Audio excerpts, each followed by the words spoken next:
Buenos días, alumnos, ¿cómo están? Hoy vamos a terminar de ver uno de los temas que vimos en la clase pasada respecto a uno de los deberes de las partes. Y uno de los deberes de las partes era la remuneración, es decir, el sueldo, el salario que recibe un trabajador por el trabajo realizado. Los caracteres de esta remuneración son que es un deber del patrón, o sea, una obligación de pagar a su empleado que trabajó, que puso su fuerza de trabajo, su fuerza de servicio, su tiempo en favor del patrón. Es una contraprestación, dado que el trabajo no se presume gratuito, por lo tanto, el servicio que presta el obrero y el tiempo que dispone su fuerza de trabajo a favor del patrón, en contraposición recibe por ello una prestación o una contraprestación que sería el dinero, es decir, trabajo, dinero. Y también es calificado, dado que esa remuneración tiene un mínimo en la ley y según la categoría que está establecida en los convenios colectivos de trabajo, vamos a encontrar que a tal categoría corresponde un mínimo de salario. Esta remuneración, dijimos que es calificado y que tiene un piso, entonces aparece el salario mínimo, vital y móvil. ¿Por qué es mínimo? Porque siempre va a haber un piso, un sueldo mínimo, en donde ese sueldo va a cubrir las necesidades básicas del empleador y de su familia. ¿Cuáles son las necesidades básicas? Alimentación, salud, educación, vestimenta, esparcimiento, recreación, etc. Entonces, ese sueldo mínimo debe cubrir todo eso. Por eso es un salario o sueldo mínimo, una base vital, porque justamente debe cubrir todo para la subsistencia del obrero y de su familia, es vital. Y móvil, que una vez que tenés ese piso que es vital, ese tiene que ir movilizándose, o sea, es móvil, no queda fijo, no queda estático ese sueldo, porque existe el proceso de inflación, el proceso de suba de precio, entonces el sueldo debe ir adaptándose a ese cambio para que el obrero, a través de su salario, pueda ir pagando, incorporando todos los beneficios que necesita para su familia, cuyo beneficio, según la economía, va a ir subiendo a medida que la inflación se presenta. Si no hay inflación, se van a mantener parejos, pero al haber inflación y aumentar los precios, necesariamente el salario mínimo vital debe ser móvil porque se debe reajustar a los nuevos precios de mercado. Eso está, la definición está en el artículo 116 de la Ley de Contrato de Trabajo. Este salario se efectúa a través de un pago. Ese pago vamos a ver ahora cómo se materializa. Y esos pagos tienen que ver también si dentro de la semana o dentro del mes que se trabajó hay feriados nacionales o días no laborables. Los feriados nacionales se aplican la regla de un descanso de domingo, es decir, hay un pago de un 100% de ese salario si se trabaja ese día. Si el feriado nacional, si el empleador exige que por la actividad que están desarrollando trabaje esa persona, bueno, se incrementa en el doble de lo que vale un día común. Los días laborales son los días que son optativos de trabajar o no, pero el jornal es simple, normal. El pago de las horas suplementarias o también llamadas horas extras, se llama pago de horas suplementarias o pago de horas extras. Se dan terminada la jornada laboral de 8 horas o de 48 horas semanales, terminada esa hora laboral, la próxima hora se incrementa un 50% si se da de los días lunes a sábado hasta las 13 horas. De lunes a sábado. Si pasado el horario normal de las 8 horas, o empezar a trabajar, bueno, la hora extra incrementa un 50% de lo que vale. Pero si trabajas después de las 13 horas del sábado o domingo, se va a aplicar el 100% en esas horas extras. ¿Por qué? Porque vos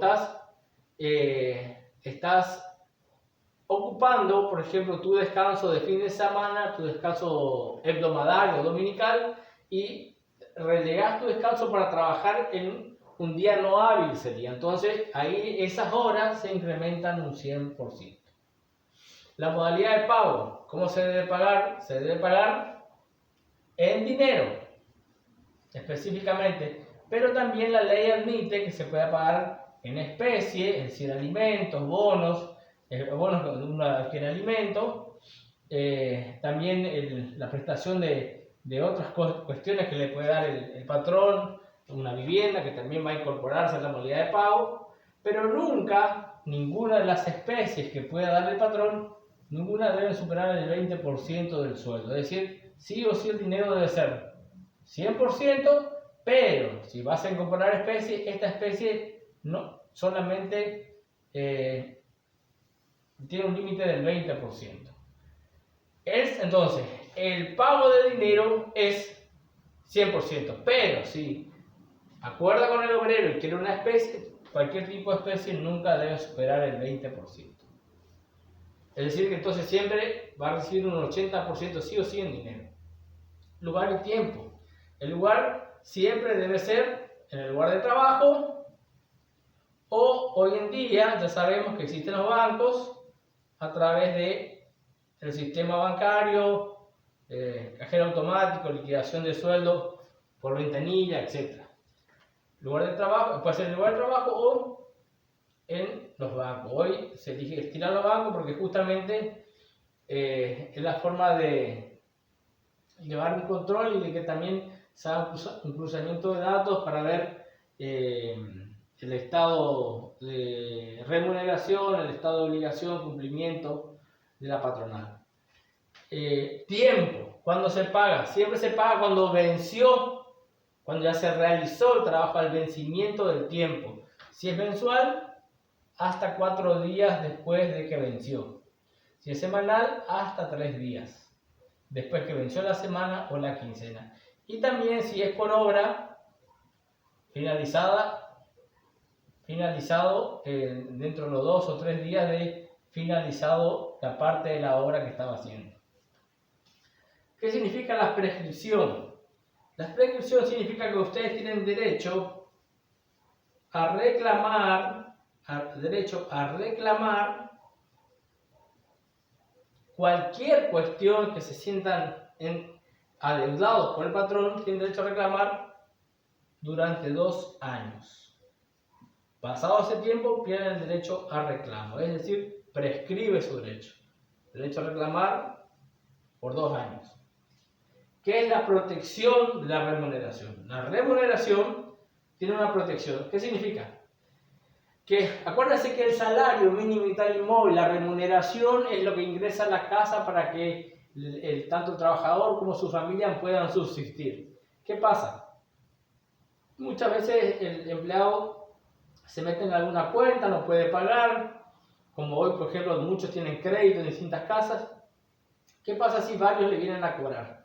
No le quedaría nada al sueldo. Entonces, ¿qué dice el Estado? Protege, y si el obrero cobra 100% de su sueldo y le vienen a amargar el sueldo, solamente se puede tocar el 20% del sueldo. Es decir, el 80% queda libre de toda deuda. Solamente se puede embargar el 20%. Entonces, eso es un tipo de protección al salario o remuneración del obrero. ¿Qué significa privilegio? También una de las protecciones que tiene la remuneración es el privilegio. ¿Qué significa eso? Si una empresa se va a la quiebra la empresa, se funde, cuando en el proceso de quiebra se quedaron debiendo muchos sueldos, se deben sueldos, pero también la empresa debe a sus proveedores, debe la luz, el agua, debe lo que le dieron los materiales, etc. En el proceso de quiebra, todos quieren cobrar, pero ¿quién cobra primero? Lo que se debe en sueldos a los obreros. Entonces, el obrero tiene ese privilegio sobre los demás. Se llama acreedor privilegiado. Entonces, esto es una breve explicación sobre el tema de remuneración, que es lo que nos quedó la pasada pendiente de uno de los deberes del patrón, como contraprestación, y te van a encontrar todo especificado en la ley. Yo les señalé algunos artículos importantes, que ustedes pueden ir ver y verificar el contenido. Así que bueno, estaré levantando otro video de otra clase con un video, y ahí daré un próximo trabajo práctico. Como tarea de este tema, tienen que hacer una pregunta, solo una pregunta respecto a la remuneración del tema visto acá. ¿Está? Ese es el trabajo. El vencimiento para la pregunta es el próximo martes. Así que voy a estar esperando eso y estaré contestando esa pregunta. Muchas gracias.